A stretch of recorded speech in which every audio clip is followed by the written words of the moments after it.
মসজিদেরি পাশে আমায় কবর দিও ভাই, যেন গড়ে থেকে মুয়াজ্জিনের আযান শুনতে পাই।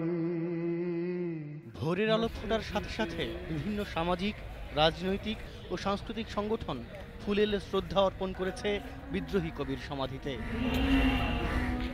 সাম্যের এই কবিকে শ্রদ্ধা জানিয়েছে সর্বস্তরের সাধারণ নাগরিকও। প্রাতিষ্ঠানিক উচ্চশিক্ষা স্তরে কবির চর্চা নিয়ে অসন্তোষ ছড়ল কবি পরিবারের সদস্যদের মুখে। তার আদর্শ, তার চেতনা এখনো যদি আমরা ধারণ না করতে পারি, এটা আমাদের জন্য লজ্জার বিষয়। যেসব ছেলেমেয়েরা আমাদের আগামী প্রজন্মে বেরোচ্ছে ইউনিভার্সিটি থেকে, তাদেরকে ভীষণভাবে নজরুল চর্চার মাধ্যমে তাদের নিজের সংস্কৃতিকে বোঝাতে হবে এবং জানাতে হবে। তবেই তো আমরা কাজী নজরুল ইসলামকে সত্যিকারের শ্রদ্ধা জানাতে পারবো। কবির সমাধির পাশে অস্থায়ী মঞ্চে পরিবেশিত হয়েছে নজরুল গীতি, কবির কবিতা। জাতীয় কবির প্রয়াণ দিবসে ফুলে ফুলে অনুরাগীরা ভরে দিয়েছে কবির সমাধি। কবি লিখেছিলেন, গাহি সাম্যের গান, মানুষের চেয়ে বড় কিছু নাই, নহে কিছু মহিয়ান।